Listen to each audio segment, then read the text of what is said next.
Well, once more into the breach, dear friends. Once more, we'll fill up the gap with our glorious dead. Hello.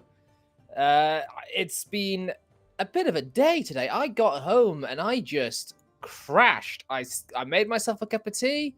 I sat down on the bed with the cat, and then it was just boom, gone. And I woke up about 7:30. So that was, a 2.5 hour crash out for me. And I don't feel any better for it. But here we are again. And before I continue, we have something very important to do, which is now, I'm legally obligated to say a great big thank you to our channel members. We have Skulls, Stug, Paladin Steve, Amazing Gaming Productions, Dean Hill Jowett, Teddy Rex, Oldwood, Vixene, and a couple of adventurers, all of whom are members of one level or another. So thank you very much for your support, and I hope you're having a wonderful day indeed. I made a video over the weekend talking about killing memes in your D&D campaign for a more improved game. And then I also got to thinking about the suspension of disbelief after that. So I made a little video to sort of lead into this. You may have seen it, you may have not. That's absolutely fine. And I thought, we'll talk about that today. It's going to be a bit of a niche topic, I believe. Something that gets a little bit more into the weeds of how we think about our tabletops, our media, and the rest of it. Heretic, welcome. Well, Heretic, you see, that was a membership shout out. So those people gave me money to say their names. But welcome indeed, Heretic. Who else we got in chat? We've got Luvapaw. We got Jeff from Denkar. Welcome to see you. There you go. I had a stroke in the middle of that. GPA is in chat. We got Vicky. Hiya, Vicky. Ashray, as always. Victory Lane Exotics Bill. I don't think I know who you are, but welcome, sir. I don't think I've seen you around before. Paladin Steve has just dropped in. Hello, Paladin Steve. So, welcome all. If you have not yet, please do like and share the stream. The scream. Yeah, Freudian slip. Speaking of screaming. Hi, Brass. I don't know why, I've not associated with screaming. I never scream. Well, in Terror, when I kill you with the Death Knight. Nah, That's coming this Sunday. This Sunday is the Death Knight. Nah. I'm going to pop you over there. There you go. Next, who have we got? We've got Dean. It's Dean. Hi, Dean. Hiya, Jack. Hiya, Brass. How you doing? Hello. Yeah, not bad. Dean is always a million decibels. Maybe I should have said that Dean was screaming. Hold on, let me just turn Dean down. Yeah. How's that now? That's better. Too loud, Dean. Too loud. Way too loud, am I? Am I too loud? No, you're absolutely fine now that I fixed you. Good. How have you been, Dean? Pretty good, thanks, Jack. Yes, been making some interesting videos about Thaco. So yeah, I saw that. That was good. I'm glad you enjoyed it. It poured my heart out. A love letter to Thaco. Yeah, if you guys haven't gone and seen Dean's latest video, I highly recommend you do. I'll drop the link in chat in a bit. Oh, hold on. I've got a notification over here. No worries. Not a problem at all. It was not what I was expecting. Oh, Shellback Bow is in chat. Not seen you in a couple weeks. Welcome back. Welcome back. You know who else we hadn't seen in a while, but who turned up sort of out of the ether on Monday night when Brass and I were having a bit of a stream? It's this chap. It's the Graph Paper Architect. Nanu. Where am I? I'm not there. You're frozen in time and space. Oh no. Like a diamond. The suspension of disbelief will be broken because I'm invisible and invisibility doesn't exist. You're not invisible. You are just sort of looking very depressed. Finding this hard to believe, to be fair. I'm stuck? Oh. You're very stuck. I'll try to fix it. It looks like you're pondering something. The orbs? Yeah. Gosh, it's 5 a.m. for Shell. Bloody hell. Well, I appreciate the... either the he's died. The effort in being here, or the sleep deprivation that has forced you to be here. So we'll figure out which one that is later. Here we go. He's back. Oh, he's a spinning ring. He's a spinning ring. I'm just gonna put him back there for a bit. We'll see if he fixes it. Right. The suspension of disbelief, lads. I think it's a really, really difficult thing to maintain or provide an easy avenue to maintain, either for a reader, a player, or a viewer. I think I described it as like a suspension bridge, the suspense of disbelief, suspension. I think it's clever, where the more things you put on that bridge, the more work someone has to do to continue believing in the fiction you're providing them. So I think there's quite a few examples of suspension of disbelief breakers we could go into. In fact, Dean, you touched on one already today, and that is Thaco itself having to jump out of the moment, absolutely, to do the maths, to then get back into the moment. And it's a strange one, that, because at the time, when we were using Thaco, and that was kind of the only tool you had for making an attack roll, you weren't breaking out of the combat. But the moment something easier came along, which is just adding two numbers together rather than subtracting or looking up a table, all of a sudden, when you went back to Thaco, it was breaking me out of my out of the moment, because you're now suddenly doing something that requires a few more steps that you're not used to anymore. And in the back of your head, there's this voice going, there's an easier way of doing this. So you're right, it does. It breaks that disbelief. It brings you out of your moment around the table, and that's why, even though we tested Thaco as a classic system, we decided not to go with it. Apparently, I'm quiet now. Well, I've just turned you back up. Oh, look, he's alive! Yes, I am. Animated. Oh, Nanu. Shut now up. he's really loud. Now I'm really loud. I'm actually being very quiet. I'm not really speaking. I should probably speak at my normal level so you can get actual levels. This would be the normal level. So you the can tea get fairy has arrived. Thank you, levels. my love. Audio check, mic check. We're supposed to do this before the show, but Send I was me a really check. late in sending things out. If we had tech rehearsals, that'd be nice.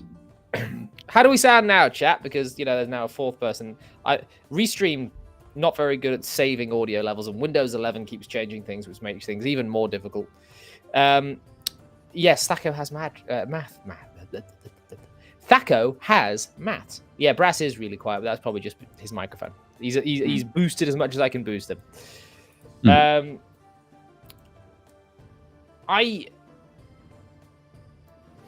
Windows 11, mate. That's what that was. It put me back down to 40. And I'm gonna have to.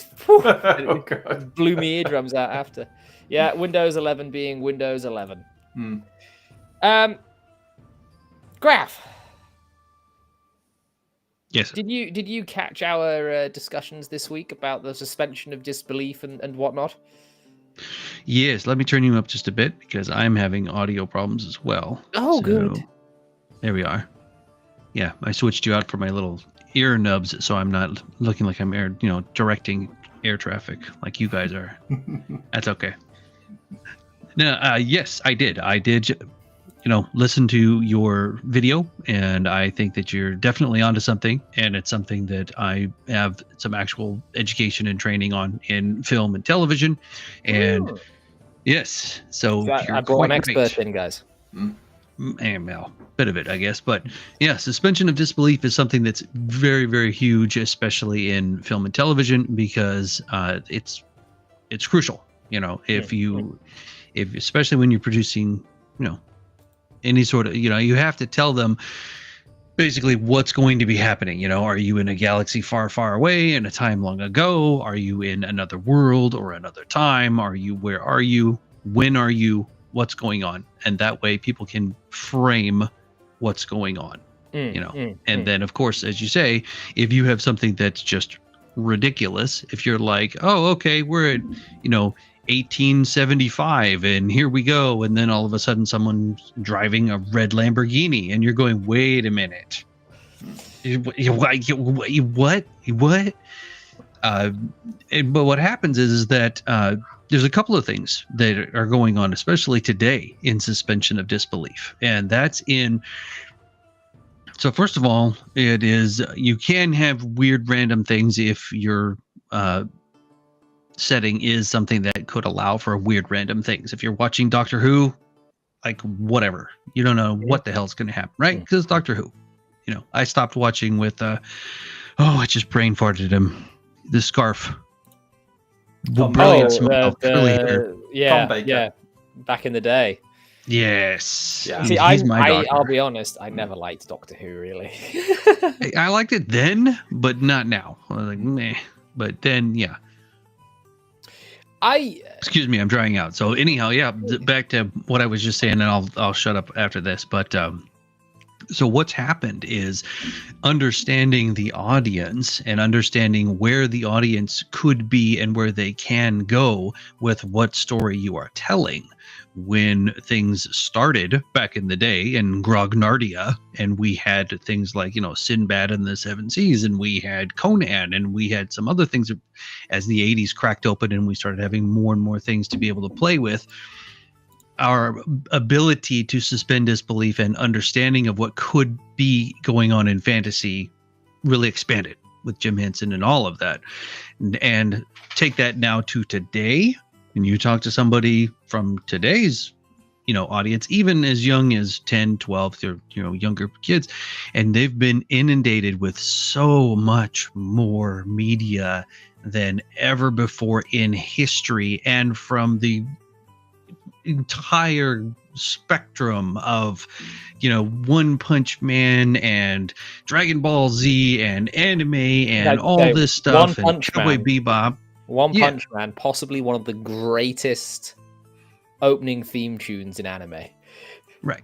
Yeah, and you've got all of that all the way up to Lord of the Rings and some more believable things, but there's so much more that people have the capacity for so much more. Back in the day, if we were, you guys are out adventuring and you see this little yellow squirrel and it's got red cheeks, and you go up there and if you try to pet it, you're electrocuted for He could choose 46. a mouse. Thank you.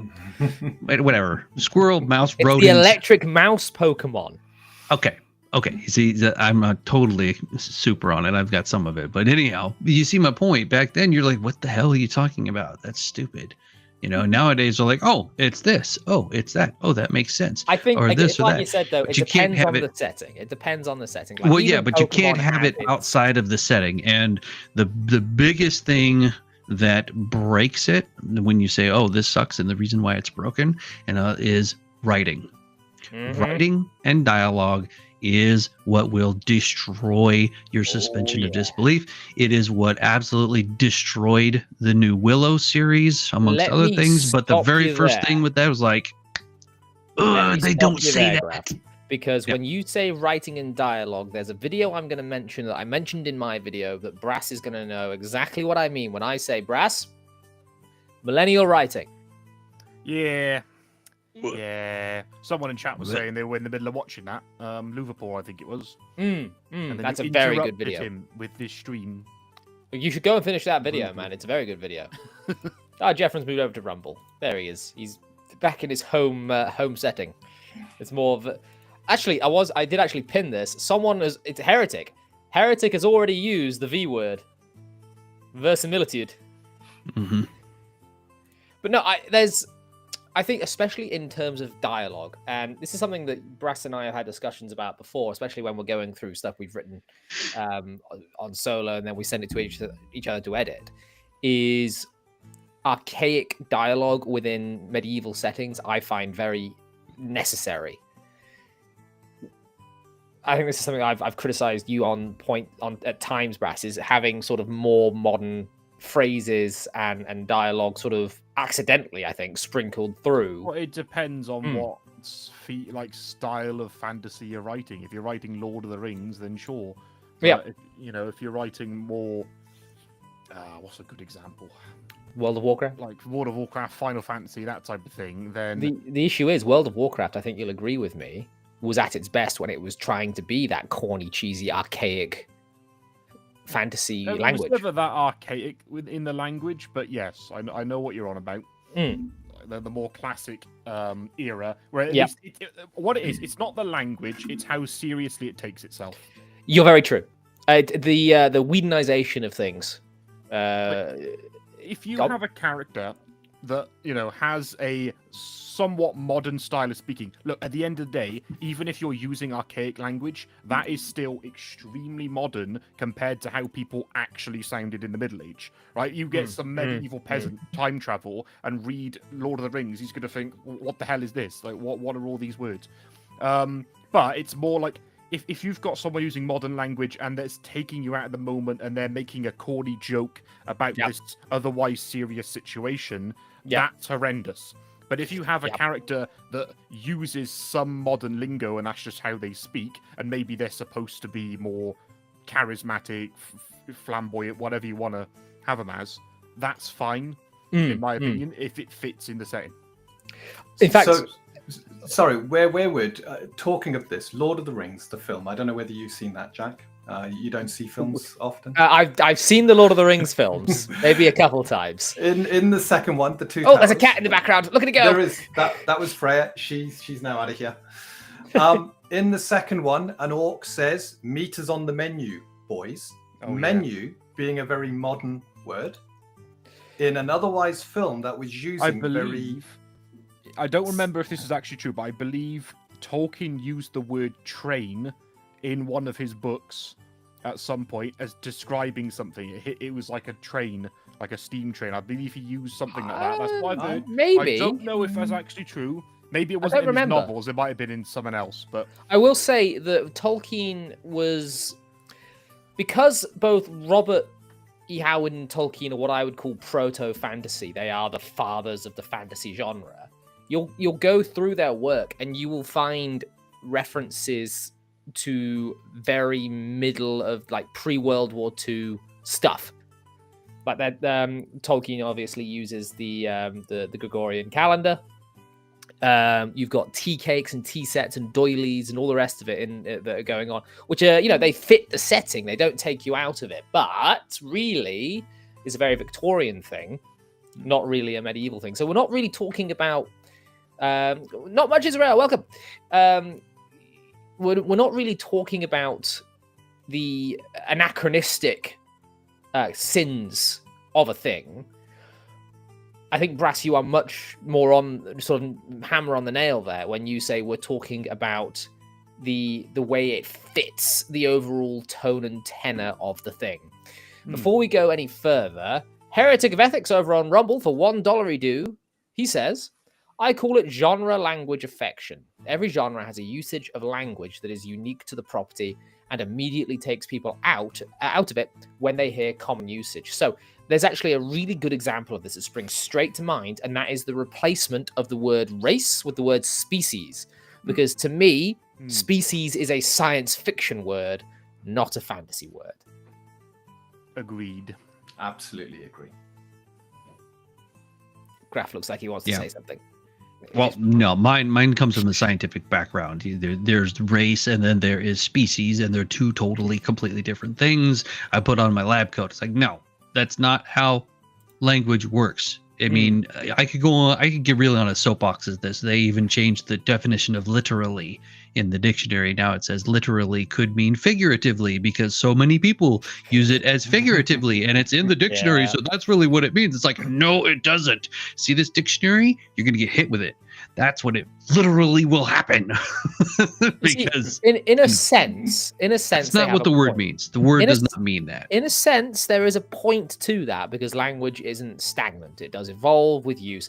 The issue is, and I think this might be a little bit spicy, I don't know. Language went from being very basic, thousands upon thousands, tens of hundreds of thousands of years ago, whenever we invented sounds, and then it became more complex, and then it's gotten to the point now where it's becoming simplified again, which is amazing to me. Like you do actually see in Sumerian, lol, WTF. Well, it's that, isn't it? But as soon becoming simplified. Very few people use that now because messages are no longer capped. But in terms of if you look at ancient Sumerian, you go from this sort of very complex drawing out what you mean, and then it gets shorthanded, and then those shorthands become letters. So that's one thing. But no, I think if you look at the reading level of your average person today coming out of school, it's lower than mine and Brass's reading level.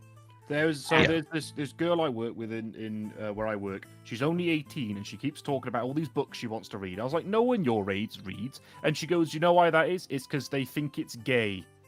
Her own words.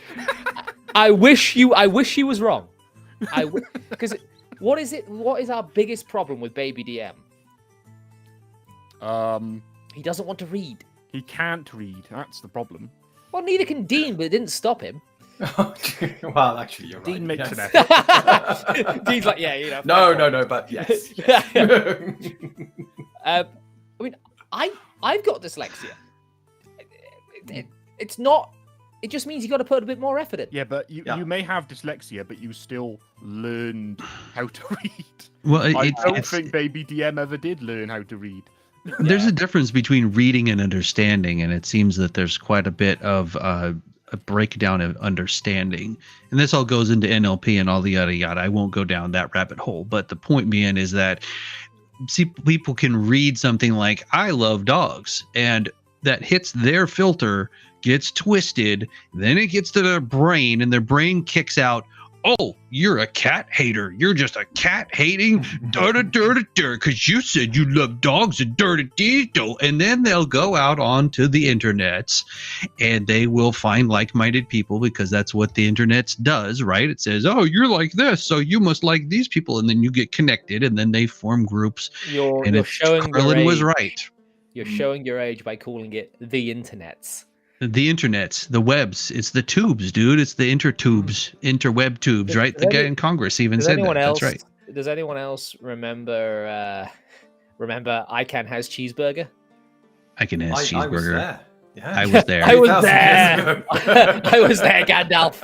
I was there for All Your Base Are Belong to Us. I was there for Total War, man. I've been playing the remastered version of Rogue I was actively playing WoW during Leroy Jenkins. I have the T-shirt from Baron's chat. I could go grab it out of the closet and show it to you. I would sit there and tell Chuck Norris jokes in Baron's chat. So there's for dating myself. Topic. I'm hooking us back in. I know Kung Fu. But yeah, so language, why it sucks when they F it up in freaking, fantasy and everything else, or in television and movies, is because there isn't anyone to say, no, don't do that. When she was sitting there in Willow and she's like, and I'm just why? Between the director and the editor and the people on set, and no one went, don't do that. That's a bad idea. Don't do that. So if you're writing, just turn on that inner editor, give it to somebody else, and then listen to them when they tell you don't do that.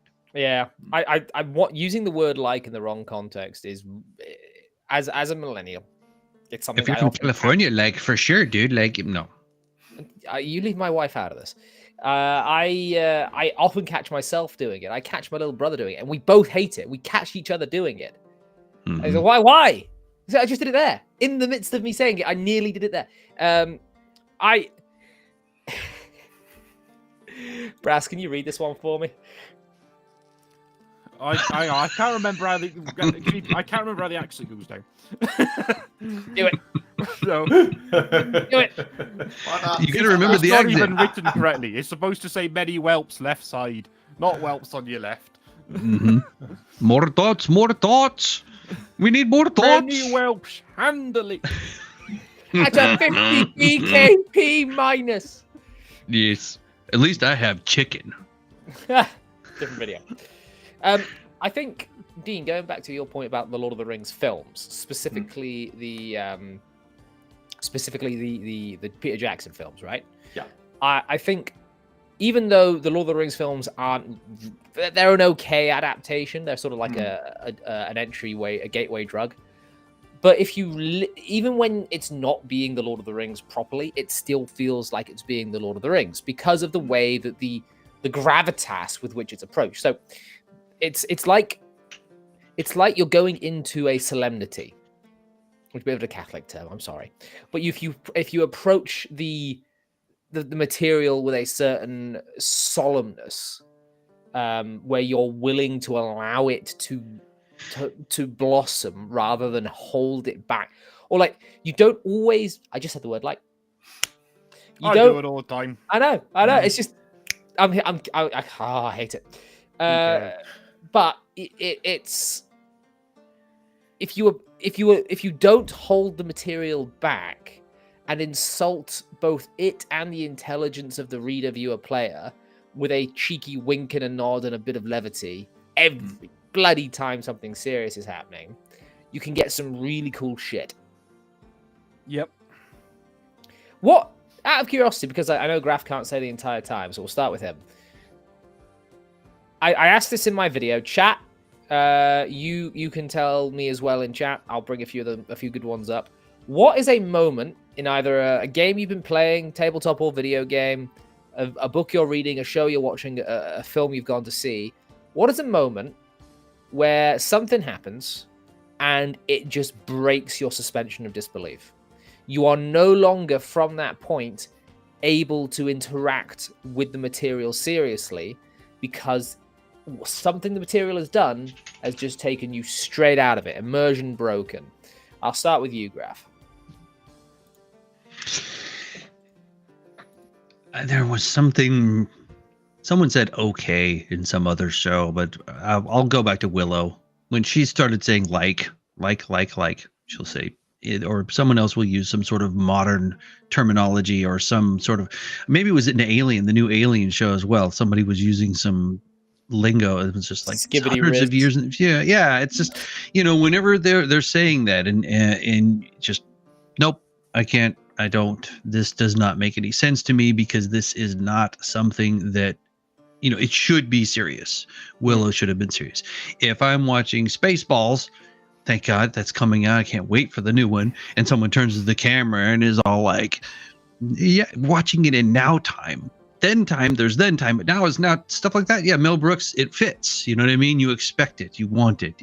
This is great. And it enriches it, makes it wonderful. But Willow, yeah, no. You just can't say things like that.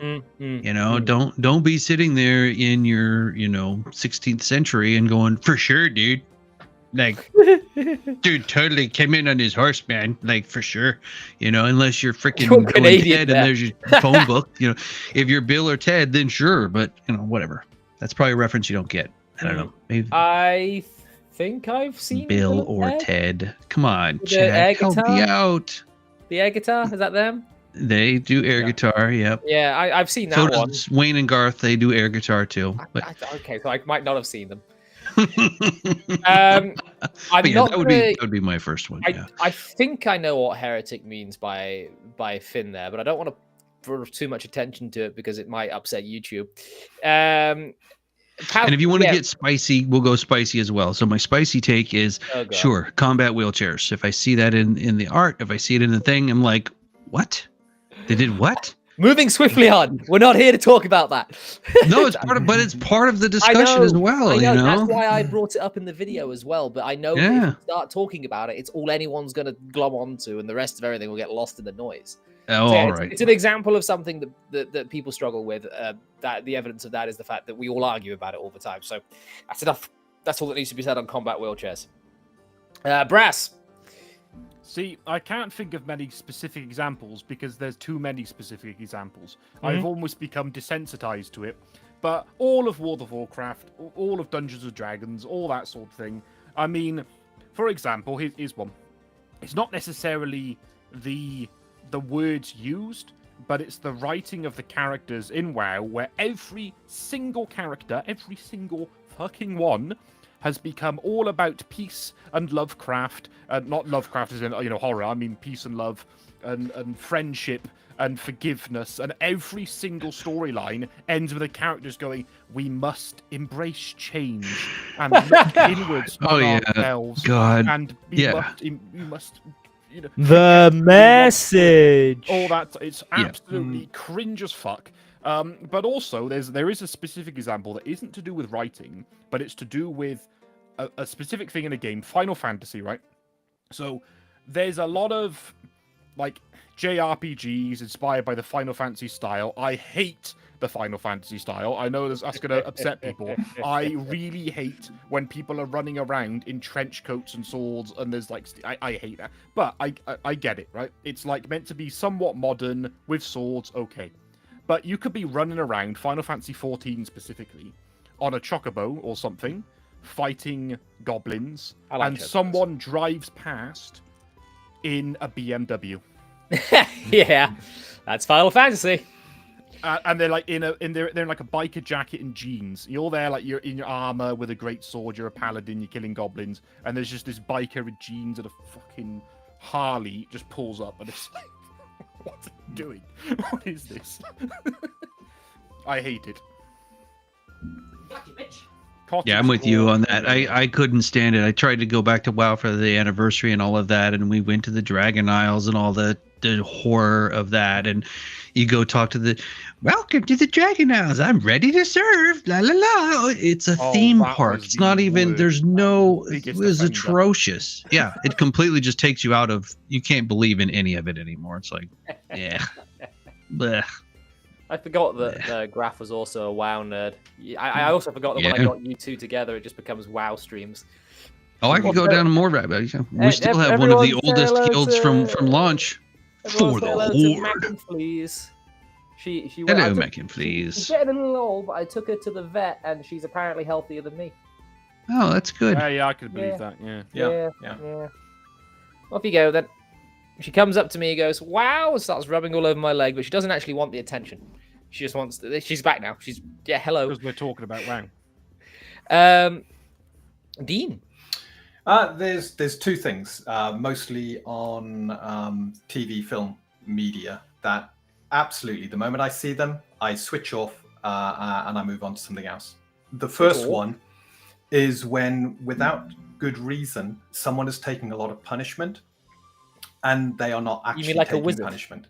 No, I'm talking. So there's a set of films I absolutely love. John Wick, films 1, 2, and 3, thought they were brilliant. In 4, he was being hit around, he was being run over by cars, he was being slammed into doors, and yet he just picked himself up and kept moving. And at that point, snap. I couldn't follow that story anymore, and I couldn't believe John Wick was the person he was in the first 3 films, because now all of a sudden he became immortal. And Marvel fell into this trap, where normal people, not superheroes, but normal people were surviving the same damage a superhero would survive. And I think the one with Black Widow, the Black Widow film, you had all these Black Widows falling off buildings, falling down onto gantries and stuff from great distances and just picking themselves back up.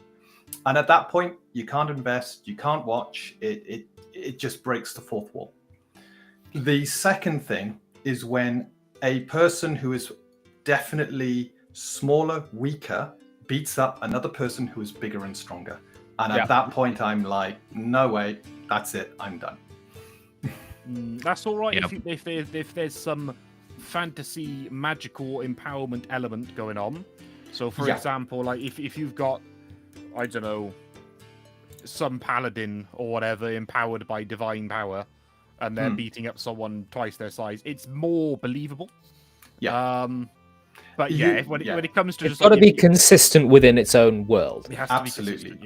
I've seen fight scenes where the smaller framed person is being picked up, flung around, but then they suddenly use agility against the person. Let's be honest. You're saying you've seen fight scenes where a 5'3" lady that's as petite as anything goes up against a 7 foot, 400-pound gorilla of a man and just completely and utterly destroys him. That's what you're saying. I'm not saying Atomic Blonde at all. But that's one of the films I really did not like. I've apparently missed some Rumble rants. Jeff from Denkar, $2 dues.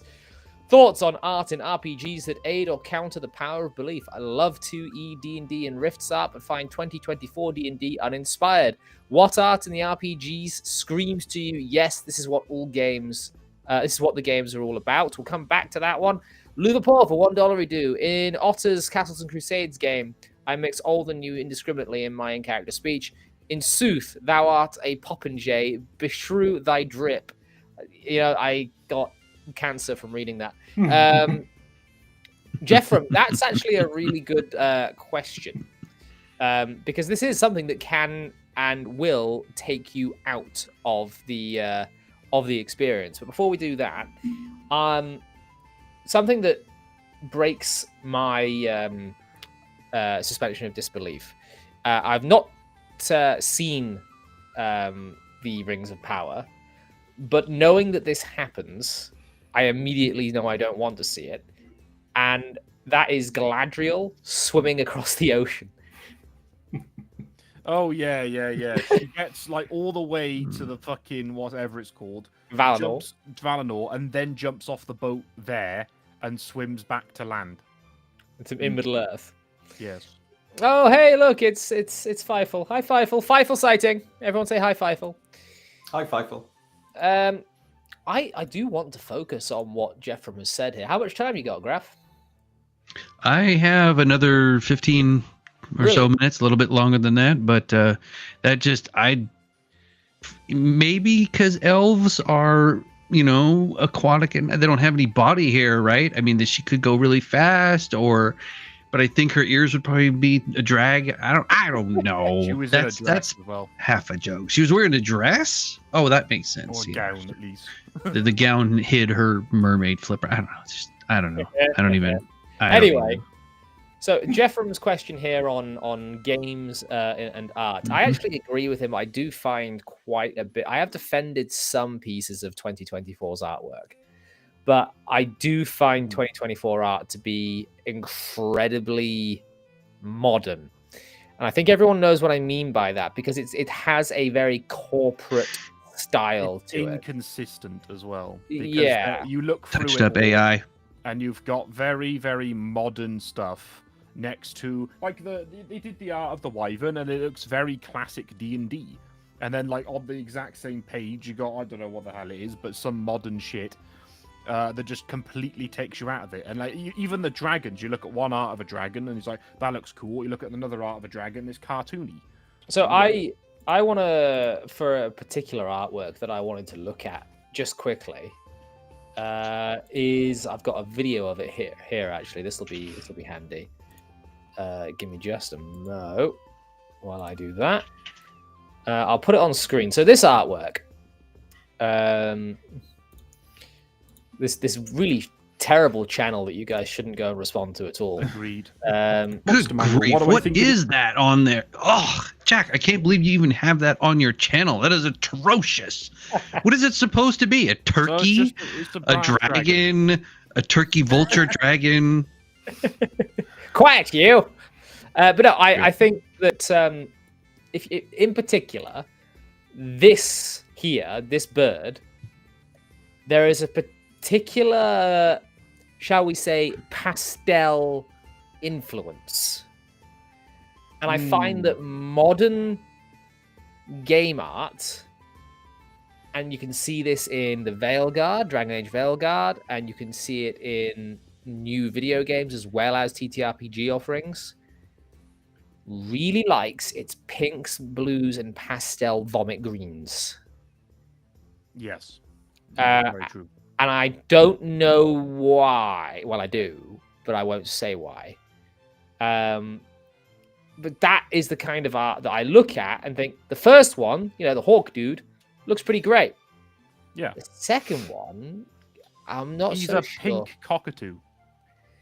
If it's even that. Whatever that is supposed to be. He is. I think he is a flag. Is what he is supposed to be. If they'd made it like a parrot and it had loads of different colours, that'd be fine. Yeah.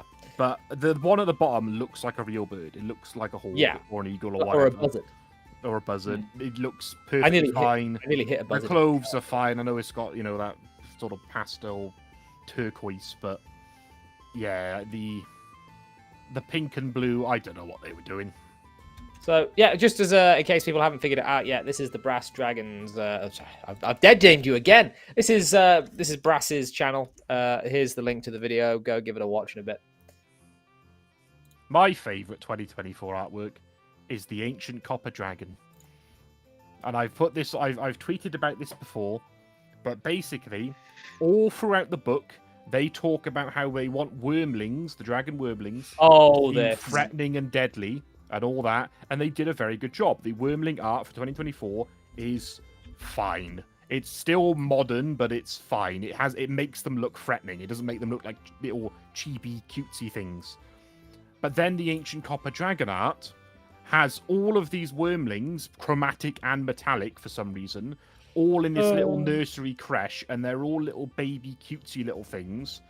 And this is, bear in mind, it's in the same fucking book. It's completely jarring. Now that's a reference. I mean, there's cartoony stuff in the old D&D stuff as well, but it still kind of fits because it's all black and white. But yeah, I would. One of the sorry, Jack. One of the things that the modern art, especially in D&D, that I can't stand is everybody looks like they have taken an overdose of Prozac. They have these strange smiles and grins. Everybody's having a happy time. It's like I've just picked up Brave New World Fantasy Edition. and I'm looking at everybody's got to be happy, having fun, and there's no peril, there's no challenge, there's no characters that are done in a position where they're actually taking something on or having to sacrifice something. Have you ever lined up the 2024 art next to stock corporate photos of people in business meetings? Mhm. I'm serious. It is uncanny. Yeah. Mhm. Yeah. Oh yeah. Yeah. And they're all clean and nice and everything's shiny and new and wonderful and smiling and happy and posing and theme park and bleh. It's just not, I will they're say that catering to a certain type of gamer that wants that, but artwork, that's what they want. one artwork of Karaman, Raceland, and I think it might be Tanis fighting Wyvern. That was pretty cool. Everyone liked that one, right? I don't even know what you're on about. No. That's the thing. It gets overshadowed by all the BS. But yeah, other than that, so going back to Jeffrey's question is, so we all say art is quite important in a TTRPG. It needs to be consistent. If you want cartoony, then it's cartoony. If you want serious, it's serious. Don't fucking do both. Yeah. Don't try and have your cake and eat it too. Indeed. And don't have things that don't make sense, like having all the chromatic dragons in with the metallic dragons, unless they've done away with that, or don't have jarring, things that aren't part of, it'd be like, well, classic example, Rings of Power. Here we've got Tolkien, and then we have the whole scene of the orc family, and it's like, I mean, if you just muted it and you didn't know what the hell they were talking about, and you just look at it and go, okay, well, but they're still a family. But if you just look at an orc, it's like, well, that makeup's not too bad. They still look kind of grungy and could eat somebody's face if you didn't know better. But you sent it to me.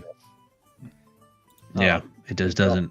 I've got the Brass has just sent me the artwork he was on about. Here it is. Would you look at that? Look at that red wormling right there, and that gold wormling in the brass one, and a unicorn, all playing happily together. Oh shit! There's a unicorn. Wait, is that no? That's not a unicorn. That's a Kyrian. Or whatever that's supposed to be. No, that's even worse. And you got like an orc back here, and they're all drawing with crayons on the wall. There's like a little crash. Oh, they got a cat, a dog. What the hell is going on with this thing's eyes? A cat and a dog. Face. And none of those creatures are being eaten by the wormlings. Well, obviously, you're talking about a setting which this is considered normal. A turtle dragon. There's a lantern. I sent the other wormling artwork, the actual wormling artwork from the same book, and it is so completely different. I'll use the black dragon one. Yeah, the black dragon's actually quite good with the wormling art. Is this the wormling art? Are you sure? This is wormling. It is, yeah. These are the wormlings, yeah. This is a very good black dragon wormling. See, that's what the black dragon wormling is supposed to look like. I will say I don't like the 2024 dragon redesigns for the most part. Yeah, I'm not a massive fan of them, but the theme is good. The art's good. They're too smooth. That's another thing. As we progress down the line to cultural grey goopiness, everything seems to look similar. Like if you find me, Brass, find me an old art of Tiamat and also the new art of Tiamat, and I'll open both up side by side. Yeah, give me a second. And I think this is something that needs to be discussed, because we were talking about, the immersion and suspension of disbelief. But a lot of the issue is that as we march forward into this brave new world, we find ourselves with no delineating aspects to anything. Everything just becomes a grey smear on the wall, and we're supposed to say that it's all okay. There's no differential critique allowed so much. Heretic for $1 do says, and don't have everyone being like, may the force be with you, when the guy's just some pilot or some random person who isn't a Jedi. Hey, do you remember Star Wars? Yeah. I will say we're coming up on the hour, guys. If you have not as of yet, please do like the stream.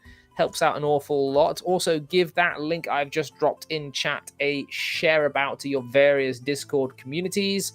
And do remember that we now have channel memberships available. I've got to e-beg now. That's part of the job. I've got to shill. And if I say that I'm e-begging, if I say that I'm shilling, it's actually okay. You're not allowed to criticize me if I admit that I'm doing it, because then I've got a sort of a kind of irony to it. That's how this works, right? Have I got that right? I think I've got that right. Okay. Much obliged for that, Brass. How old do we want the art to be? The 2024 is fine. Have you got the other 2014 artwork? I'm trying to find it, to be honest. Hang on, let me just Tiamat art Tyranny of Dragons. There we go. The cartoon version of Tiamat by Heretic. Oh yeah, I was about to. Gotta have that one. That's awesome. There we go.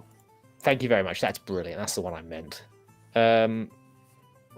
Copy image, and I'll pop this into. Ooh.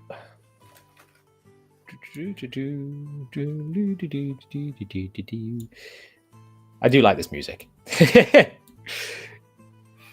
Right. This should be enough. It'll be a bit squashed. So here, side by theme song to the music, just be like, toss a light to your jack. Da-da-da-da-da-da. No. Toss a light to the jack. Join the jack pack. Ding, ding, ding, ding. Oh. $1.99 a month to join the jack pack. Here you go. So this is new Tiamat on the left. Obviously, old Tiamat on the right. They're a little bit. What? That's not old Tiamat. Neither of those are old. Old Tiamat is black and white. So we're talking 2014 that's not, versus 2024. Get the cartoon. No, I don't have room. Those are both new. Mate, the other one, it's 11 years old on the right-hand side. 11 years. That's not old. No, that's new. This was a decade ago. It's not. It's not Listen, new. It's still How new. many It's still times new. do I have It to doesn't teach say you this TSR lesson? on it. It's not old. Anyway, the new art is very smooth. Do we see what I mean by smooth? There Those is are giant no snakes. character to any of those dragons except maybe the black one. Or the red, perhaps. I mean, the red looks kind But the red has its horns, at least. It's been unchanged, sort of. But the white and the blue are just smooth. Yeah, well... That's an eel. Yeah, That's not yeah, an it is. eel. That is an eel. I dare you to tell me the difference. If we was to put this in grayscale, take away the color, what is the difference between the white dragon and the green dragon? You would struggle to tell me which one was I which. think the green has some neck fin thing going on. The green is more a little boa bit pointy. constrictor. But if you look at the green dragon is my favorite dragon, right? If you look at the green dragon here, he's very snake. If you look at the green dragon here, he's all got spikes and horns, and he looks like a fucking dragon. Yeah. The blue Yeah. dragon's the biggest offender. What have they done to the blue dragon? Look how they massacred my Those are all boy. modern animals. At least the other less new, still new, it looks more dinosaur, dragon versus the new one just looks like a giant eel. The other one's a mutated cow head thing, and they're not dragons. So, Dean, what are you thinking? Because you've been quiet for a bit. Yeah, I'm just thinking that if art continues going this way, we're going to end up. Yeah, I'm happy for corporations actually to be going in this direction. And that's because we look to use real artists. We've got Jamie Noble on board to do the cover piece for our upcoming adventure. It costs a lot of money, but when you've got someone dedicated, understands the fantasy genre, understands how to do art for that genre, you get works that are absolutely timeless, that sell your product, that take the reader to another world instantly. I mean, we're talking about breaking the fourth wall. If I've got something, I'm just looking at the contrast colors. There's no depth of color. There's, you got some richness of color on the one side, but I think the one on the left is like it might be taken from the book. No, Like he is still correct though. The colors are muted in the newer stuff. But they are. And it's what I've seen in architecture. All the new buildings going up all look identical, no matter where you are within the United Kingdom, no matter where you are within the world. Everything's just becoming this homogenized gray gloop. Yeah, and pastel. But it means the people who go that extra mile will stand out. So it's not all bad news. If Wizards want to take their product in this direction, then good for them. I'm going to quickly jump in. Graf, you got to go. So why don't you give us a quick plug, and I will link your Twitter. Give you a quick plug. I thought you were trying to not get canceled. Anyhow, so I am Graf Paper Architect. I am also the spokesperson and the owner of Tactical Fantasy Games. This artwork behind me, see, made by a human. There you go. Since we're talking about art and immersion, thank you. And we're working on Adventure Engine, also with Night Area Entertainment, which is part of Clownfish TV, and we're working on that. We have our Discord. We have stuff going on. Things are coming. It just, we all do it after the work week, and on the weekends and with families and everything. So it's coming. Everybody, it's coming. Thank you, everybody, for, still being around. And Jack, thank you for having me. It was fantastic. Appreciate it. There's the plug for me. In regards to the show and everything, the only thing that I would like to sign off with for everyone is that, please don't let it be more than it is. It's just art. It is what you like. If you say, I don't like tieflings, it doesn't mean you're anti this or anti that. If you don't want to have something in your game, if you don't want the wheelchair, if you don't want whatever, it doesn't mean more than what it is. Don't let it be more than what it is, because I think that's part of what we find is that it's symbolism. It's a whole nother rabbit hole, but don't let it mean more than what it is. Everybody just be happy. Let us all play what we Worst want. things happen at sea is, I think, what he's saying there. Yeah, basically that's it. But thank you again. Sorry, I've got to run. Right. In that sense, then, Can't wait to play Untold Destiny. I see our good mate Cubones is in the chat, Brass. And I've got something. I've got something to show him. And that is this. Unzips. No. This was shared by the creator of the Call of Cthulhu earlier on in the week, and I reshared it. Oh yeah, I've seen that. Yeah, I've seen that. Yes. Which I think is very apt indeed to what Cubones was just saying. For those who don't know, I'll put what Cubones' comment was on screen. The same complaint happened when they started depicting dinosaurs with feathers. What do you mean started, man? We returned to tradition. Man, I like the 1850 dinosaur. It's just like a dog. Oh boy. There was something else I was going to say in regards to the artwork through the years, because it's gone. It's completely gone. It was going to be along the lines of, well, again, the same way with language, starting off as quite simple, becoming complex, and then simplifying again. We seem to have done the same thing with art. It's I do agree. corporatization Yeah, of yeah, everything. yeah. Well, have you seen the artwork of like the original D&D first edition basic box yeah. set, stuff like that, Yeah, and yeah. how kind of rudimentary that is? The Otis stuff. Yeah. Yeah, it's great. I love it. Yeah, absolutely. But it's not. It's quite simple in its execution. You then go into second edition, and the artwork there just seems to go up, and then you had to hit Planescape and stuff like that, and the artwork kind of really goes up. And And third then edition's art is slowly- pretty great. I like third edition's art. Third edition was, do you know what? It was becoming a little bit too cartoony for me. It was great art. I think it set the scene, but You think that? Hold on. Third You think that was? edition it's the dawn of the fourth and fifth edition art. Style, I yeah. think. It's I will very- say, yeah. Anne Stokes did a lot of art in fourth edition, and fourth edition is home to some sleeper hits in terms of artwork. Yeah. Maybe I should I mean, run a session so of is, fourth edition so at is some fifth point. edition. It's all got some good art. The Oh, fifth artists edition's are not artwork's to blame. great. I mean, I look, mean, Richard look. comes on the Richard channel every- Witters yeah, is exactly. incredible, Yeah, but and he his was art's obviously very given good. a lot. He was obviously given a lot of leeway with the Demon Lords. He was Yeah. allowed to just do it. The thing is, they had art direction for those books. There was no art direction for the new one.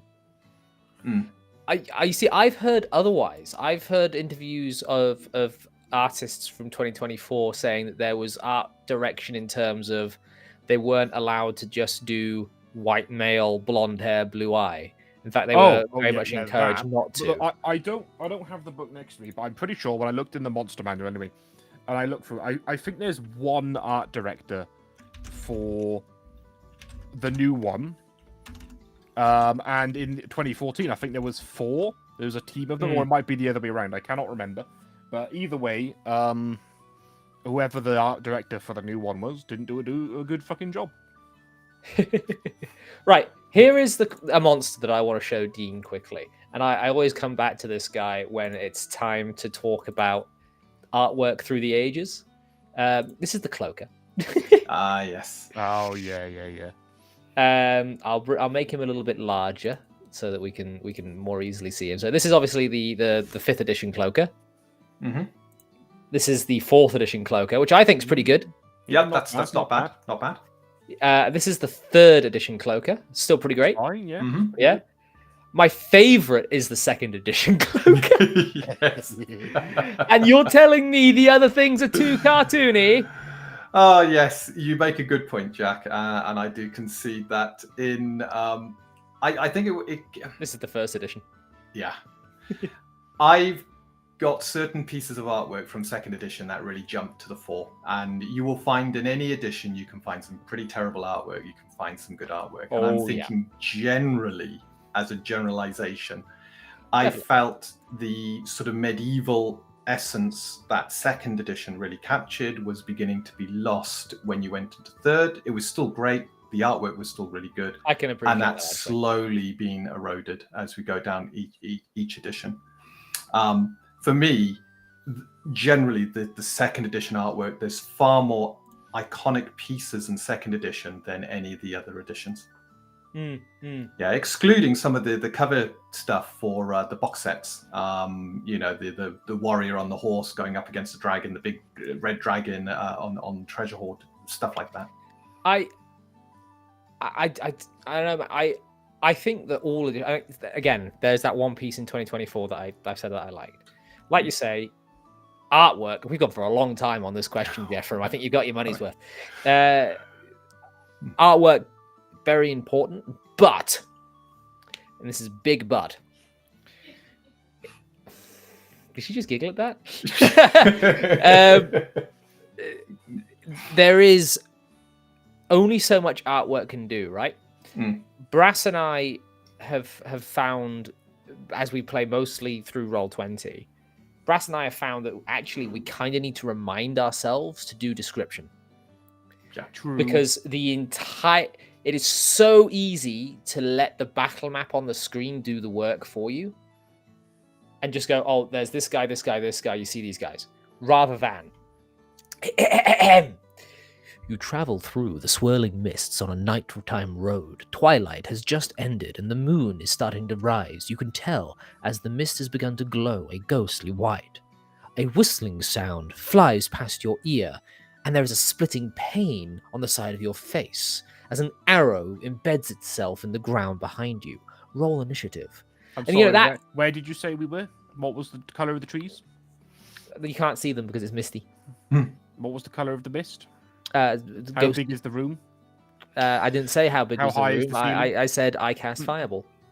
You see, if I've had this experience where I've had a DM who described everything, every blade of grass, and boy, does that get tedious. Was it fast. Tolkien? I think that might have been who they were trying to emulate. You also leave the players nowhere to go.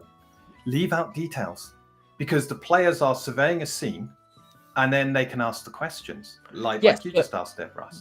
Which is there's a difference between leaving details out and not describing the beginning of an encounter. Absolutely. So I think it's really important as for me, and this is something that I've become less good at over the years. I think because I've become complacent with time. For me, dungeon mastering is a little bit of a performance. Like I'm much better at it round the table because I will stand up as a dungeon master, and I'll be quite animated and if I had the chance to anyway. Whereas online, you kind of try and let the artwork or the Hero Forge model do the work for you. Sometimes though, you don't really have much of a choice as a No, DM not at all. online Completely agree. Because if it's in person, you have to take time to get the minis out or draw the map, and while you're doing that, you're describing it. In Roll20 or whatever VTT you use, you open the door and your players can immediately see there's a dragon. They immediately roll initiative and they're in. Or someone, I cast Fireball, lightning bolt. And like you don't have time to describe, and even if you do, the players have already made up their mind of what they're doing. So like you try and have like a tense atmosphere, the mist creeping in, the shadows moving, all that type of thing. Doesn't matter because they're looking at their character sheets going, whole person. Yeah, I agree. I've since using Roll20, it can the players can kind of run away with where they are, leaving you're trying to build a description, but the players jump several steps ahead. Roll20 is a bit of a weird one actually, because it takes a bit of time to do the maps, and you want the maps to be beautively crafted. I don't use them. Yeah, I no longer use them. No one knows what's going on in your games. I don't care. I've not got the time. Yeah, to sit and make a battle map. If our game wasn't being televised, I would be quite happy drawing in maps and going back to an old school way and just using the tokens. We got a lily. Deploy the drakes. Roll20 can make you quite lazy because you've either got these pre-made adventures with all this beautiful graphics and stuff like that. So why would you describe anything? It's there for the players to see. You've jogged my memory, actually, Dean. It applies to this. I've told this to you before, Brass. The more analogous something becomes to reality, the more work it has to do in order to maintain your suspension of disbelief. If you are looking, and I'll use The Legend of Zelda. This is not my example. I've stolen this example from somewhere. I don't remember where. Take The Legend of Zelda, number 2. The 2D side-scrolling one from the NES, Super NES days. Legend of Zelda 2. And then take The Legend of Zelda Ocarina of Time, where you go into 3D, right? If you walk into a cave in either one of those games, and a little bat starts flying at Link to try and attack him, for some reason, your imagination fills in so much more in the older game, where there is less graphical fidelity, than it does in the 3D game, because the 3D game takes in more reality. It looks more realistic. I realize Ocarina of Time is very dated now. But you have to have such a massive amount of fidelity to not see, because sometimes it then becomes easier to see the ways in which the 3D fails whereas in the 2D is presented in such a genuine Well, way it's that not you even fill just in the gaps. It's old graphics versus new, because I find there's a lot of old games on Nintendo 64, PS1, old PC Still that look are fine. way creepier, or at least were back in the day, than like if they have like a remaster. Like Ocarina of Time, Zelda. There's a scene with these zombies walking around. Now, if I was to look at it now, they're really low res. You know, I'd be like, whatever, that's not that scary. But if they were to remake it into like, you know, realistic graphics, I don't think anyone would find that shit scary, because they just look like normal zombies. But back then, there was these weird shapes because it was so low res, so like low poly, that it was eerie, because it was almost alien looking. At it was fucking scary. But that was your childlike imagination filling in the blanks and making it a hell. It's like playing. It's like having sex in the dark. You're not wrong. No, it's like so much information is missing from what you're viewing that you start to automatically make it whole. Whereas if you've already got all the information, you actually start picking it apart rather than filling it in. It's if you leave stuff to the imagination, things become a lot more enticing. Yeah. And you know, yeah, it's just that. I'm gonna get in trouble for that maybe, but I was trying to be complimentary. It's that the more imperfect something is, the more believable it can become. And I use the Star Wars films as a good example. The first 3 Star Wars films were gritty. They had the film grain. The sets were dirty, textured. Absolutely. You then move to the prequels, the Phantom Menace. Everything's too clean. Everything's too smooth. Everything is just too CGI, and you're not wrong. Too perfect. I would say the best example of this is same director, but closer together, I think, and that would be the Lord of the Rings Peter Jackson trilogy versus the Peter Jackson Hobbit trilogy. Oh, yeah. And just look at the difference. Yeah. The Hobbit trilogy was a mix. Awful. As is the book, though. The book is a children's book and was written as a children's book with children themes. And then Peter Jackson tried to make this film that had some very adult themes. You had the dwarves singing their song right at the start. And I thought that was a magical moment. Absolutely. Yeah. And then it's spoiled by I'm trying to think now, the one that sticks in my mind. They're traveling in barrels and leaping around, and it felt like they're on a theme park or something like that. I wanted to like those films. I always get a little bit emotional when I hear the Shire music. Those first few notes. Yeah. Even just thinking about it now, I'm like, it puts me in a state of mind. But it was a little bit ruined. Like the first part of The Hobbit where they're singing and there's the Shire happening is fantastic, especially when the dwarves are singing about their mountain home.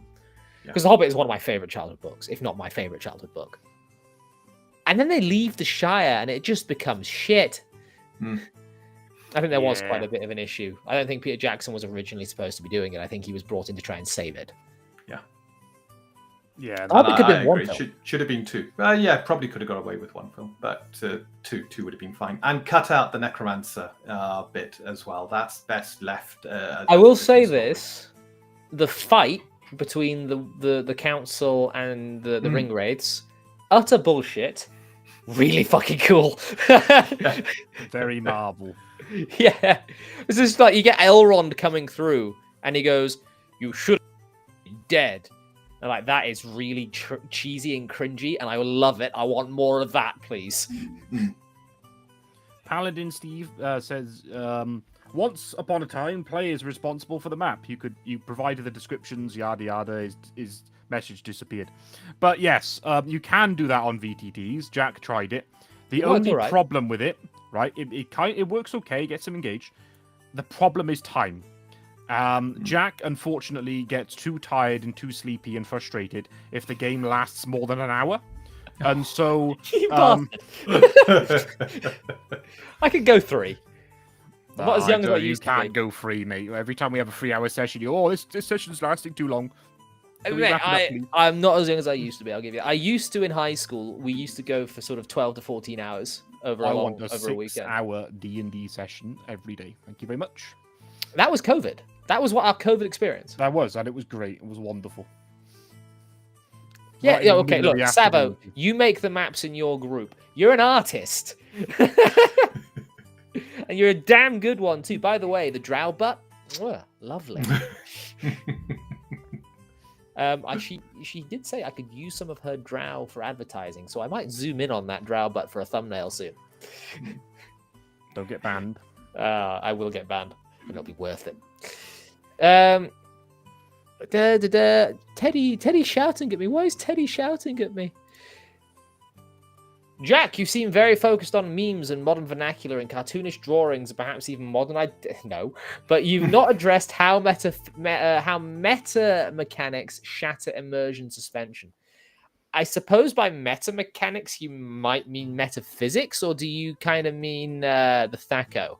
Because we actually did say that is happening outside, therefore meta and is mechanical. Mm. So we did touch on how Thaco can sort of remove immersion and break the suspension of disbelief for a moment.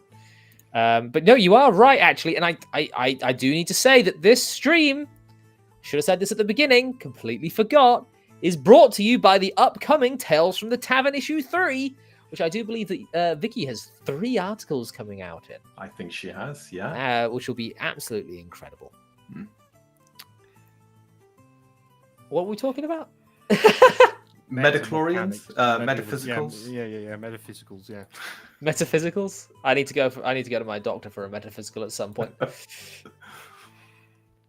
To be fair, I do think we need to talk about how immersion and all that sort of thing in the actual game itself, because we've been talking all about writing and all about art, but what about the fucking game?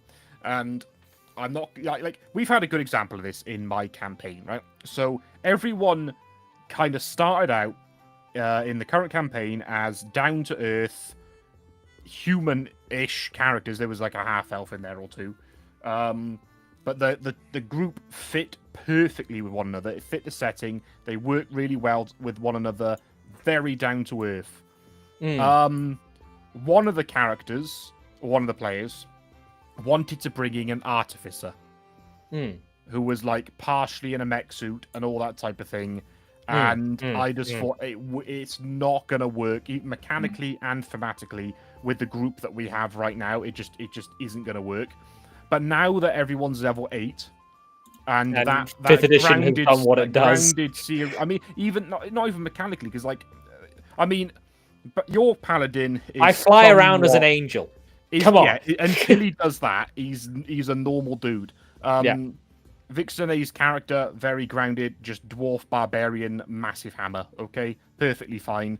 And then we had Duther the druid, who ran into a disintegrate. Ran into twice Mildred, in the back. The wizard, funny enough, the wizard is the most grounded character in the entire group. Alyssa is probably one of my favorite characters that player has ever played.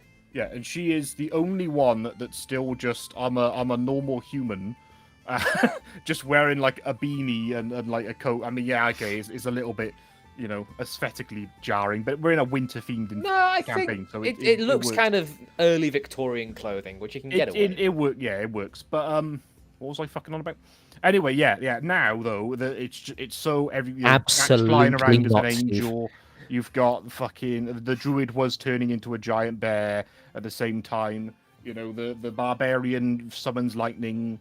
The wizard summons whatever the fuck the wizard wants to summon. And then the bard's running away. The bard's dead. Yeah.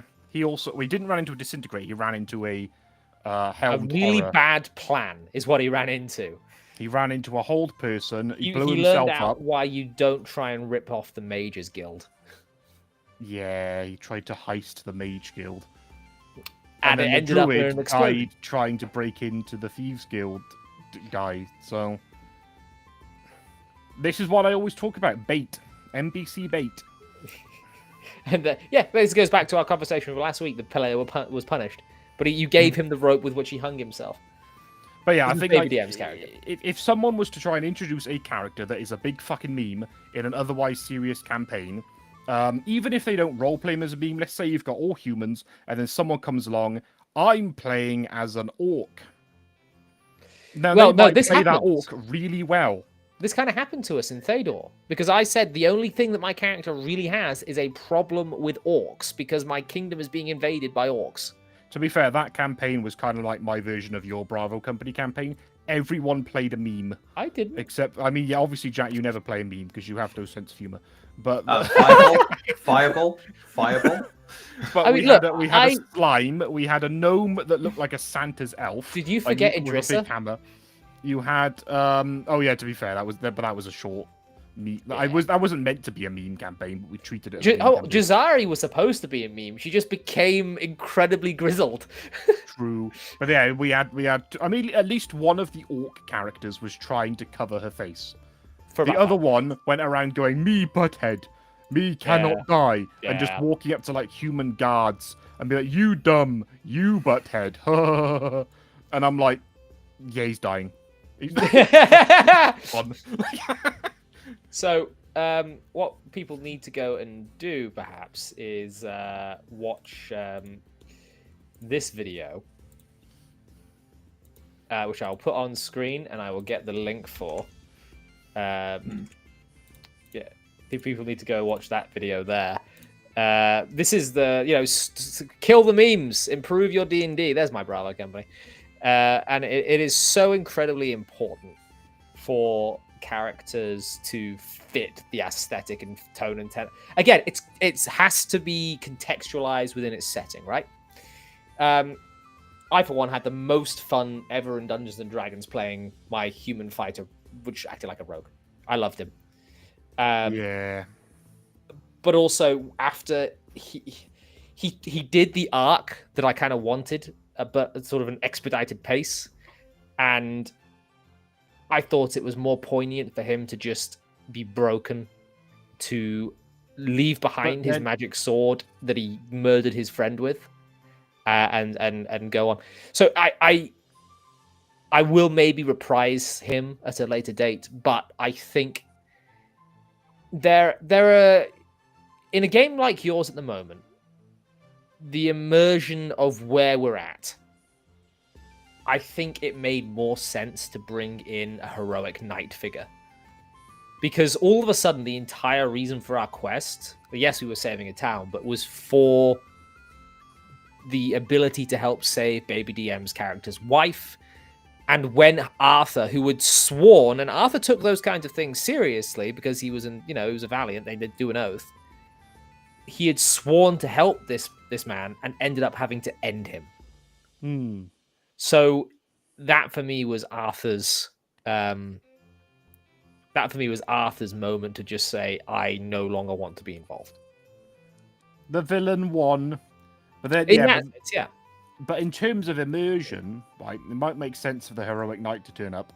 But because out of 5 characters, 3 of them in one session were gone. Mm-hmm. Because 1 died, 2 left. And they got kind of replaced with the fucking Avengers. Is what it kind of feels like. Like they were hey, very grounded, welcome. very down to earth group, really scared of the hags, and then in comes barbarian and paladin that will just stomp any hag in their path, and then the druid who's just an absolute idiot and walks and disintegrates. But to be fair, we didn't have a collection of characters that would, yes, they'd be able to fight the hags. Baldur, though, being in he's an Aasimar, Dean, which in Brass's world is a Sayar. They are the blood descendants of the Angel of Hope. And I've taken that quite literally. I've played into the lore of the DM's world. By the way, read your DM's homebrew stuff because it makes the game a million times better. And when they've told you the king already knows, don't then go and tell the king. What? You got followed by Watsy on Twitter? Do they know you come here? They misclicked. But I, as Baldur, we went and saved the grove. I actually took a back seat as Baldur for several months because it was the druid's thing to go and save his grove within the swamp. Yep. After we did that, and we went back to the human settlement, Baldur revealed himself as a descendant of the Angel of Hope, which he doesn't usually like doing because he's trying to avoid being conscripted into sort of the church hierarchy. But he saw the town needed a symbol and became that symbol, and then killed the night hag the night after. Yeah.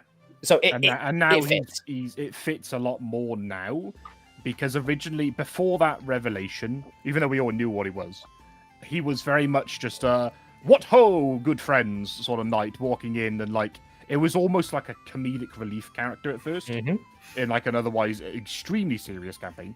It was on purpose. But at the end of the day, yeah, it went from the group that we had originally. The whole point is because they were all grounded, flawed characters, the hags just fucking rinsed them. Yeah, Because completely. every single character had some fatal flaw that the hags could easily exploit.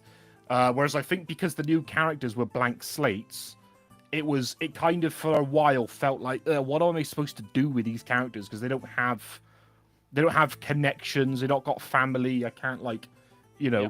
And so it kind of just turned into it's not like a hag theme campaign. It's just it's like fighting a dragon, Yeah, but now it's personal. Yeah. Like the issue. This has turned into let's talk about the Brass's campaign show, but I don't mind this at all. The issue. Let's be honest. We did the first arc, right? We saved Fordstone, and it was really fun and really good, and that was a low level part of the campaign. But then we started getting into the Dungeons and Dragons 5th edition issue, and that is when you hit a certain point, and you get into the stride of sort of the second tier. Yeah, things explode. The level 8 area I find is I'd say even 5 and 6 is you start as soon as you pick up that second attack. Remember that owlbear? Remember that owlbear that came over to Arthur and pecked him for very little damage, and then I turned around and just rinsed it? Yeah, to be fair though, you were a fighter with dual wielding and action surge. And built for it. So every single combat, every time you opened up combat, here's 3 attacks, here's 3 more attacks. Oh, it's died. But yeah, I mean, you still have to be careful with your characters at that level, 5 to 6, because if you throw something that is a little bit too strong, they will die.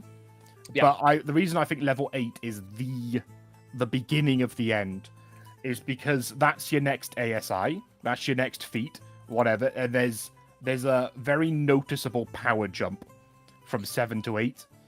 And then at 9 as well, because then you get your proficiency bonus increase. And then at 10, because you get some special feature for your character. So you've got 3 levels in a row where you're getting a massive power jump from the last one. And by the time you're level 11, it's not even close. If only we had a system where things were a little bit better balanced and felt a little bit more fair. Maybe with a threat token kind of. Yeah. Before we continue with that, Heretic of Ethics, I believe this is for $1 you do, I think. When someone shows up as a drow from the Underdark wielding 2 scimitars with a pet kitty who's a dark elf ability named Tristoerd. I've had him in one of my games. Yeah. I don't think Driz was ever actually a character that was played. I think he was literally just made for books. Yeah. Which you can kind of forgive. Because when I write, my character.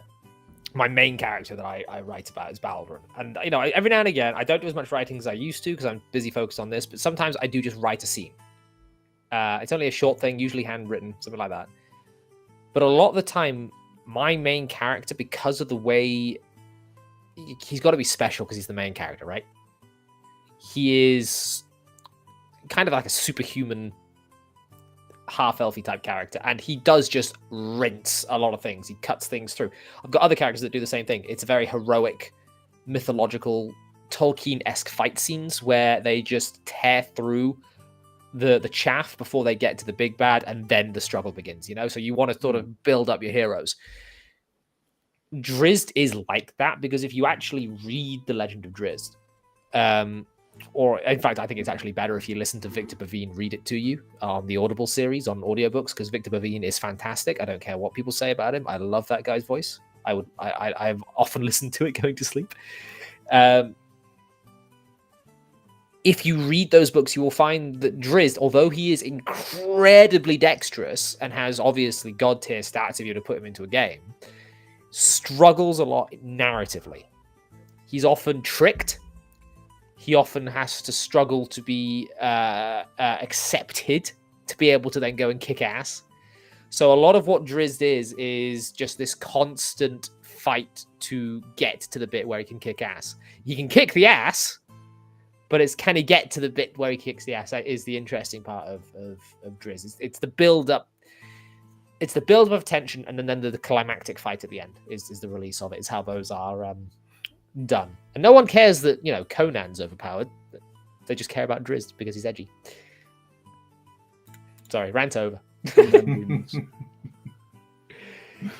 Dean, you've gone quiet again, mate. Are you getting tired? Is it getting too late for you? Nah, it's absolutely fine. Just listening to you and Brass talk about your campaign. It sounds quite an interesting campaign.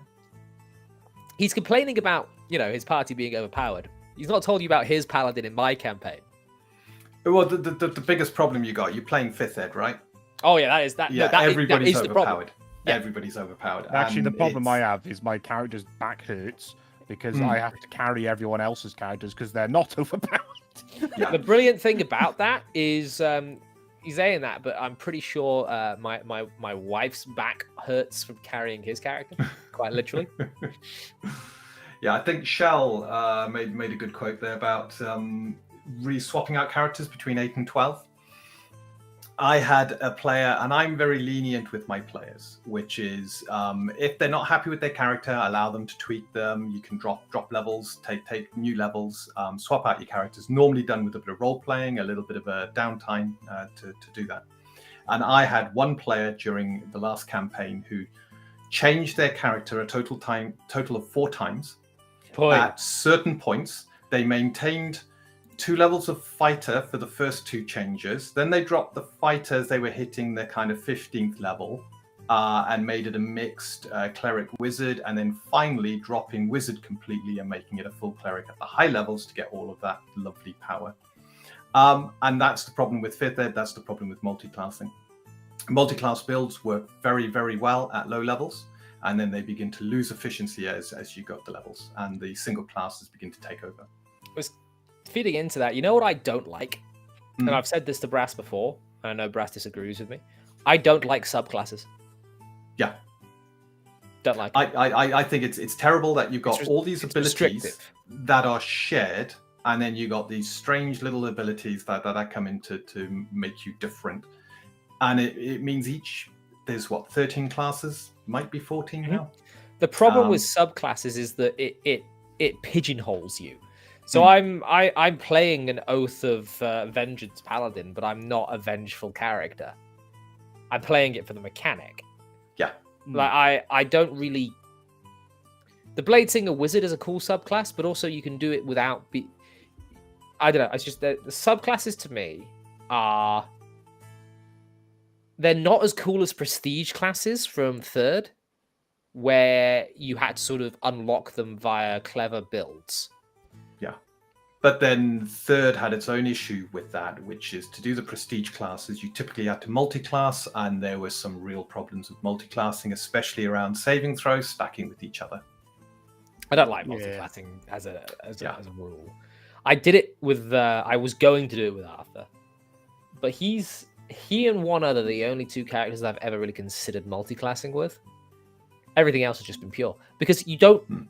I'm the kind of guy that takes a human fighter and will quite happily play a human fighter. I think human fighters are probably the most interesting character you can play. And everyone's always, oh, human fighter, so basic, so basic. No, I'm not leaning on being super special is what's happening. I do like wizards, though.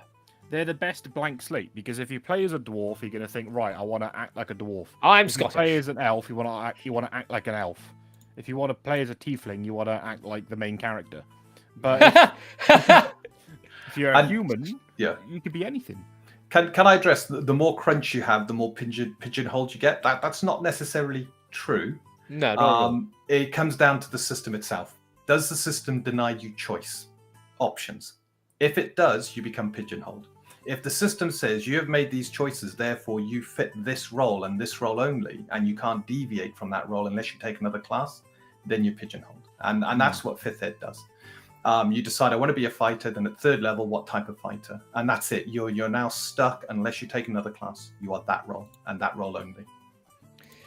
It's almost as if we need not a Pathfinder 2e level of modularity. Oh god, not with that maths. No. But we do require, I don't know, something that enables you to select a class to get certain benefits and then have ways of building things around that class that you like to do. I don't know, in terms of bonus features, combat features, general features, that sort of thing. Stuff like that to mold where you can strengthen your class or gain additional abilities, dip into other features of another class. Exactly. That would be fantastic. If only that existed. You want. If only that with a reactive stamina system that allows you to respond to danger on the as it happens. By the way, as it happens, dynamic combat. I think Windows 11's fucked you again, Brett. Oh, nice. It keeps doing it to me as well. Yeah, it's done it to me again. And yes, I agree with Shell. That was my solution, which one of the players didn't like. If you had a +2 to your save, you only got it the once, and that was it. Otherwise, it really screwed up multi-classing. I do want to touch on your system, Dean. Yeah.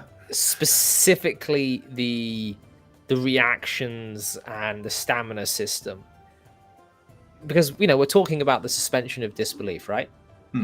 I think. Well, we were. We're going back to it. We're going back to it. 2 hours ago. Hush. Always a critic. Don't make me put you in the box.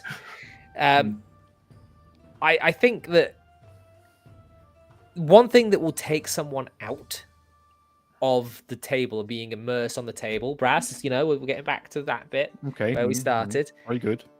Is having a really good armor class, but it may as well say 0. And just having to accept that you're going to get hit.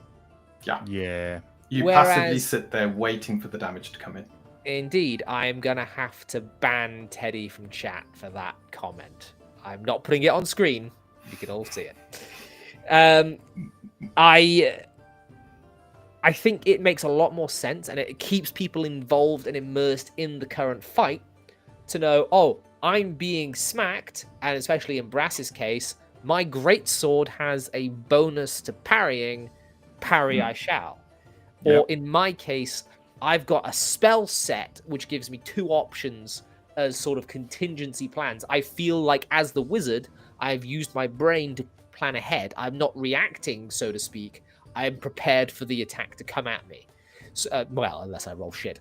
But I do think Untold Destiny's reactive stamina system is going to be a massive selling point. And I think once I have read the draft rules, is something I'm going to want to make a video on probably after I hit the 1,000 subscriber mark, because I think it's a really good system. I said to Brass after the first session, when you were still kind of in the damage reduction weeds and you were still sort of feeling things out, and we liked it, but we were on the fence about it. I said to him then that if anything to take away from Untold Destiny, it was the ability to react to things in combat.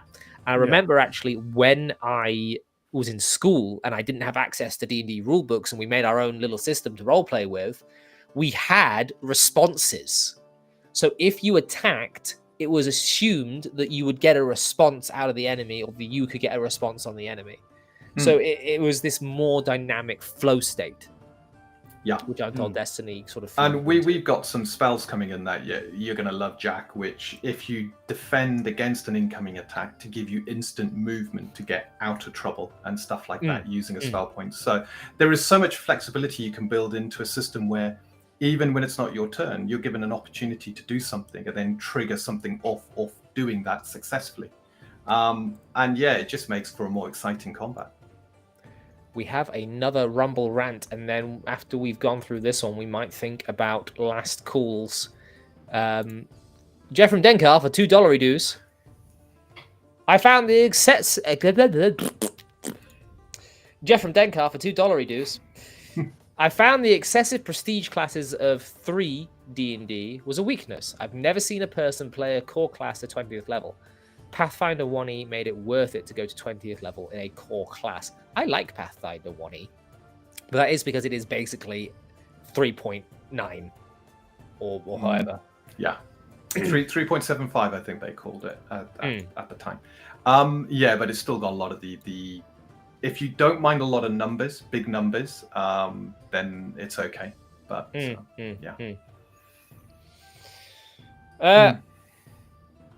Right. Brass has no idea what a prestige class is. I can assume that I know you gotta build your character in the right way. You unlock it. We literally were just talking about this. Yes. And then you get access to a more powerful class. Yeah, I've just had like 3 messages come through saying it's 3.75. Thanks, guys. I got it. Right. I will start winding down with this message to everybody before I plug the other guys.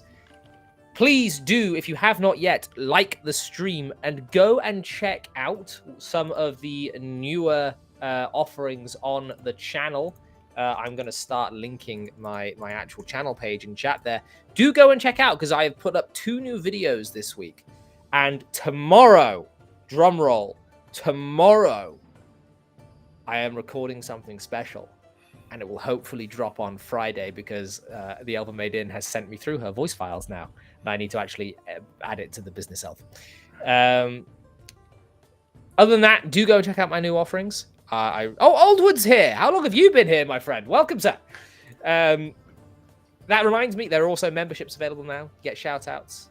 Some members-only live streams will be coming up. The chance to play some Dungeons & Dragons 5th edition with myself and Brass. That is until Untold Destiny releases, in which case we'll be forcing that down your throats. Brass, I'm going to get your channel link, sir. Go ahead. I've got my channel there. We are. I'm posting there you in go. chat. You've there already we done go. it. Look at that. Have a bit look at that. Yeah, I channel YouTube videos. Broken. I do them sometimes every now and then. I haven't done any this week because I've been busy as fuck. And will be for the rest of the week.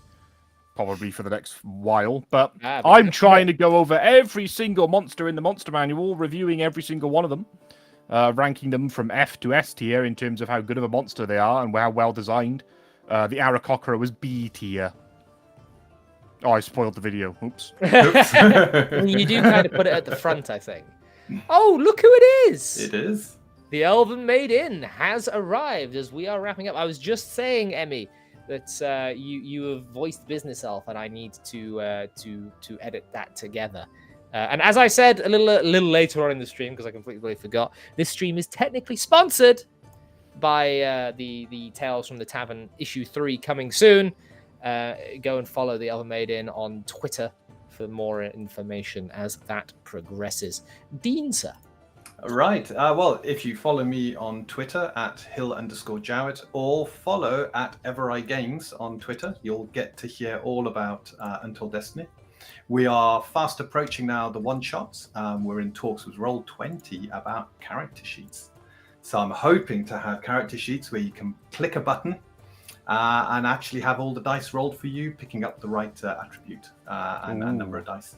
And we've got a YouTube channel, which is Untold_Destiny. And we have a web series that we're running, a game we play, and you got some musings. My latest musings has been about Thaco and a bit of a love letter to Thaco. And we're going to be doing a lot more content around that, including some world building videos coming up in the near future. So give us a follow. You won't be disappointed. Excellent. I was trying to get your Twitter links, but X is having a bit of a meltdown on me at the moment, so I've just had to share your channel instead. And in fact, you can see Dean's latest video on the screen there. Do go and subscribe. I've just popped the link in chat. go subscribe, go like that video, and leave a comment to boost it in the algorithm so that we can start having this rising tide lift all boats and not leave any nerd behind.